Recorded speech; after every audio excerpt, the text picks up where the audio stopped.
All right, welcome back. We've got sugar cookie dough. Now, sugar cookie dough typically is not something that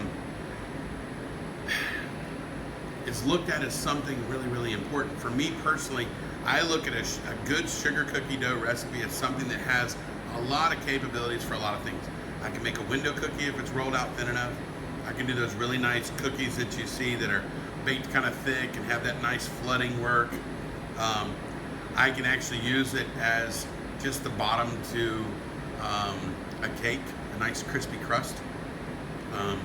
I can also use it as a dessert component and actually have nice little tiny shortbread cookies that are on the side of maybe a nice little bit of passion fruit custard and some raspberries and things like that, so it would work. So we're going to start with, once again, our room temperature butter. And then, interestingly enough, powdered sugar.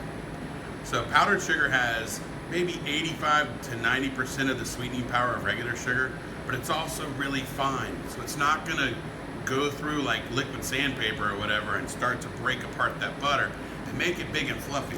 We don't want to cream this cookie dough to the point where it expands. We want to just cream this cookie dough to the point where it's just mixed properly. So we're going to drop our powdered sugar in, because this is going to be a rolled and cut cookie dough. So this is not one that we scoop and it spreads out like our spritz just a little bit, or more importantly like our chocolate chip cookies that started off as a ball and then spread out. So this is super, super important. We just want to get it to where it's smooth and creamy.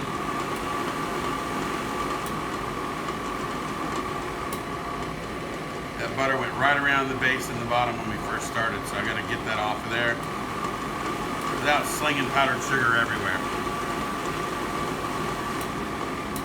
There we go. Okay. Large batches of this, you can actually make this dough up well ahead of time.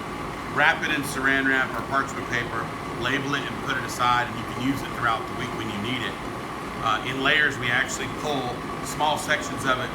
We bring it to the table, we let it come to room temp just a little bit, and we're able to roll it out, manipulate it, and make our window cookies, our sugar cookies for Valentine's Day or any of our other holidays, and it works out great. And the dough holds, if it's wrapped airtight in the fridge, for upwards of about 7 to 10 days. You can freeze it for even longer. Another cool trick is you can actually roll it out, portion it, meaning you can actually do your cutouts.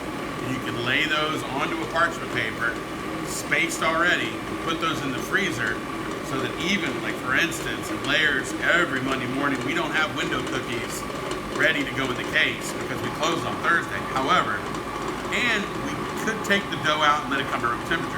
What we found is we actually roll the dough out on Thursday, cut all of our little windows out, and we put them in the freezer. And then all we do is when we come in and we're baking up all the other cookies, we put that right into the oven and it's ready to go.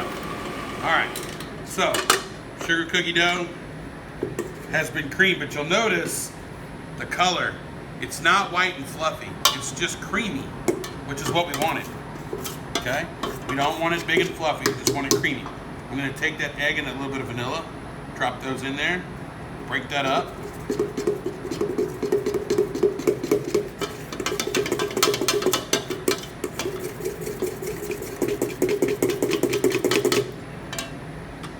Pop those down. Turn up my speed a little bit. Break that down a little bit more. Now, in this bag, I have a little bit of salt, baking powder to make the cookie fluff. I just want it to come up. It's not going to spread. It actually pops up. Good. I'm going to take my flour. I'm going to drop that in. Turn it back on. And wait for that to all come together. And then what I'm going to do, I'm going to save my bag here. I'm going to put my sugar cookie dough in here, and we're going to reserve it for later after it gets cold. I can then roll it out.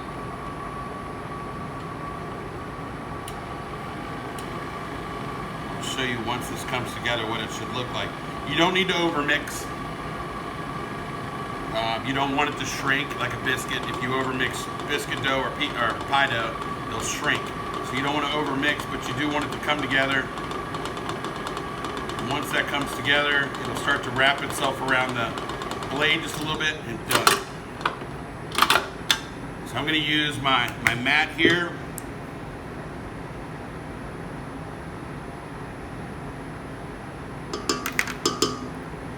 Use my scraper. Scrape the bowl down really good. And as I scrape, I can actually push the dough together.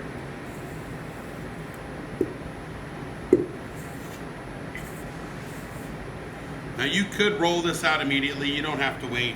But I'm going to tell you, here in Myrtle Beach, if you're working in the shop, the kitchen's probably going to be warm. So giving yourself that time frame to do it production style also helps. You pick one day a week, you make all your doughs, you put them in the fridge. The next day or later in the day when the kitchen is cooled down, or early the next morning before the kitchen has gotten warm, you can go to production mode and start doing all your rollouts. But you can see that dough, nice texture. Okay, and then when you put it in the bag, do not put it in the bag as a ball. It's going to make it really, really difficult for you. Put it in, flatten it out as much as possible. So if you do that, that's going to make it much easier for you to cut a portion off and just roll it out, rather than trying to roll out something that's this thick. The outside will start to thaw out or get to room temp, and the middle will still be really hard, causing that dough to crack when you roll it out. So we're going to put this in the fridge, and we'll come back to this later and make window cookies. So now that we've got our window cookie chilled, and you can see I brought it out just for a few minutes just to kind of soften it up just a touch. I'm going to take my surface, I'm going to put a little bit of flour over it, and then I'm going to take half my dough. Okay, you don't need to try to roll it out all at once. We're going to place that down on our surface. At home, just a countertop's fine. And I'm going to roll from the middle out. Always start in the middle and roll outward. We're going to be making window cookies with this. So one of the important things to realize about window cookies is that you have two pieces of cookie sandwiched on top. So you have to think about how thin that cookie is. You really want to go super thin, because when you bite into the finished cookie, it's got sandwich jam in the middle, and you'll see that later as we do that part of the demo. And I'm going to show you a couple that are rolled thick and a couple that are rolled perfectly, so that you can see the difference. So we're going to roll that out, and I'm going to use just a basic round cutter today.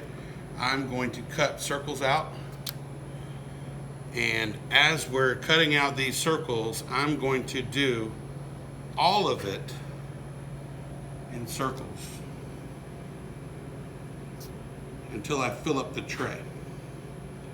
All right, and then you'll see what our next step is. So as you're finishing off the last cookie, you'll notice you have a sheet pan. If you're using a half sheet pan, you will have roughly 24 cookies on it. Now, I've placed all the cookies onto the pan before I cut out the center to give me the window, because if I actually cut it over here and place it, it has a chance to distort the cookie. So we want to make sure that we actually put it here first before we remove the centers. Now, the centers, you can use those centers as a cookie garnish, so feel free to bake those off. However, don't bake them off on the same pan, because a smaller cookie will be done prior to their larger cookie.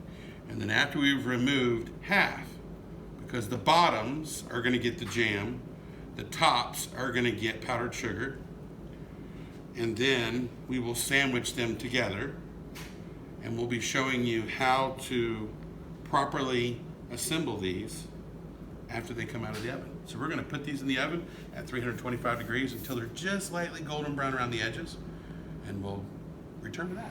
All right, so what we have here, you'll notice the cookies themselves are just that nice little golden edge brown. I don't like to make these cookies too dark in color because they tend to get real brittle. Now, I will say this, I wanted to show you, we talked about what was thin and what was thick. You'll notice that that one is kind of thick. So when we put these two together, that's quite the cookie mush, you can just imagine. So also, if they're much bigger than the actual cutout one, they'll be a little bit bigger, and these will be a little bit smaller. So, but the first step for you is to go ahead and get your powdered sugar. I usually use a little tea strainer, and then you can get a nice little stick.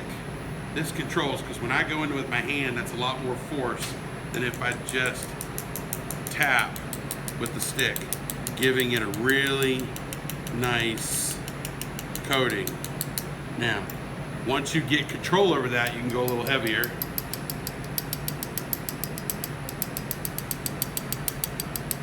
And you'll notice that I'm dusting this first, because what I don't want is to make the jam cloudy. And the challenge with a window cookie is this. I know it's your first time making them here in class, but eventually what you want to do is see how thin you can get the dough. And then on top of that, not burning the cookies as well. Because the thinner you go, the quicker they do cook.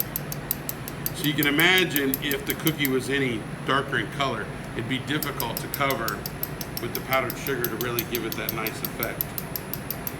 So our next step, I've got an apricot jam here. It's seedless raspberry jam, apricot jam. You can even use a ganache, but it should be spreadable. So there's a lot of different jams that are out there. You may have some in your cupboard.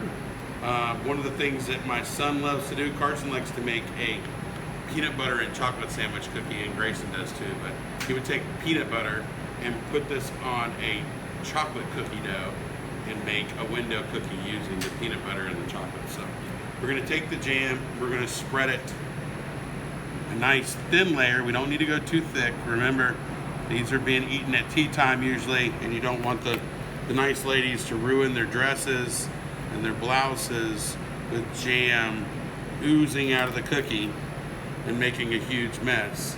So we'll go through and we'll jam those cookies, and you can take a different, and if you're serving these to the public, folks, make sure, because now it's a finished product, make sure you have gloves on your hands when you're doing this for the public. In this case, I am doing this for my kids at home today. So I'm not too worried about that, but make sure that if you are doing this at work, you should have gloved hands at this point. So, I can go back and jam those later, but our next step is to go ahead and just put the actual top on, give it a little snug little push to make sure that it attaches.